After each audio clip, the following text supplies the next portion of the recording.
have a school system in public schools in the United States that is designed almost perfectly to not come up with a solution that you would want. If you were to design a school system from scratch and you decided to use public funds, the next thing you would have to do is decide who's going to provide the service.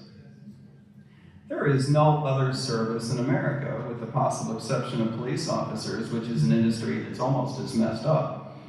There is no other industry in America where we've all decided this is a service that can only be provided by public sector employees. If we had school choice in a real robust fashion, the members of the teachers' unions would make significantly more money than they do now. The good ones. The bad ones would be out of work. Close to an apartheid system where we have relegated poor families to a public school system that underperforms. And in so many communities, there's a confluence of bad public policy that brings together all the forces that undermine a family's ability to be successful in every way. And then wealthy families not only have access to better educational institutions, but also live in communities where maybe the public policy is just as bad, but they have the funds, the resources to get through those issues and are not as subject to them. As we know, wealthy families do not feel the impact as strongly from the oppressive criminal justice system that we live under. That's just an example. And many of the housing policies and zoning policies in the United States directly benefit, and in many cases are intended to benefit wealthy families. You want schools run by people who are the most innovative and who are risk takers.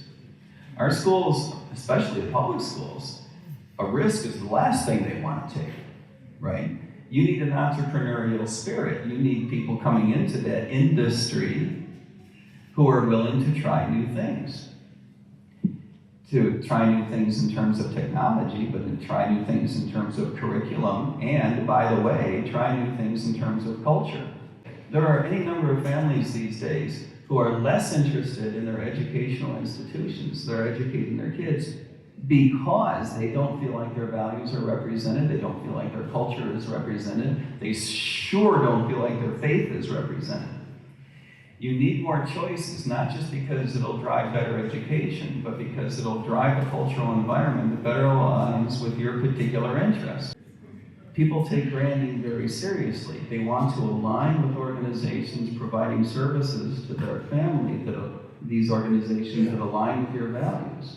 Potentially for better or for worse. I understand that failure is something that you have to be able to tolerate in the innovation in any industry, right?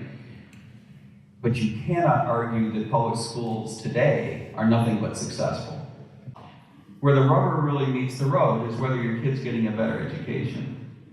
And when you see families who turn out to be very happy about the services that they provide in the next state over because they opted out of a public system and into a private system, that is going to raise awareness for the here and now and direct pressure on politicians to make the change that we need. What we should mean when we say we want a separation of church and state is that we don't want a government that biases against faith or faith-based organizations, including churches. For the state to deny someone the ability to use a voucher, right, to pay a church or anybody else, but to pay a church to provide an educational service, that's a bias against faith-based or faith-based organizations, that should be viewed correctly as a violation of the separation of church and state.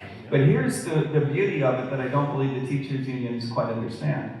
If you were to voucher out, say, $8,000 per kid, right? Every time you get rid of a kid, you lose $8,000 if you're the public school system.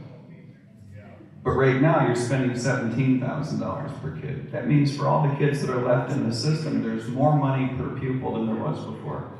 People who argue that it's a loss to the public school system and therefore it's starving the system, that's just an argument for people who are bad at math. The ratio of teacher to kids over time, it hasn't changed all that much. We all wish it were going in a certain direction, and it's not. But it hasn't changed dramatically over time. What has really changed over time is the number of administrators involved in the public school system per kid. That has gone through the ceiling. This is a major driver of cost. Competition would force people who do a bad job of administering these programs to lose kids. Hundreds of churches in Pennsylvania trying to figure out how to do this as cost effectively and as educationally supreme as possible. You would have a whole bunch of them figuring out how to do it really well.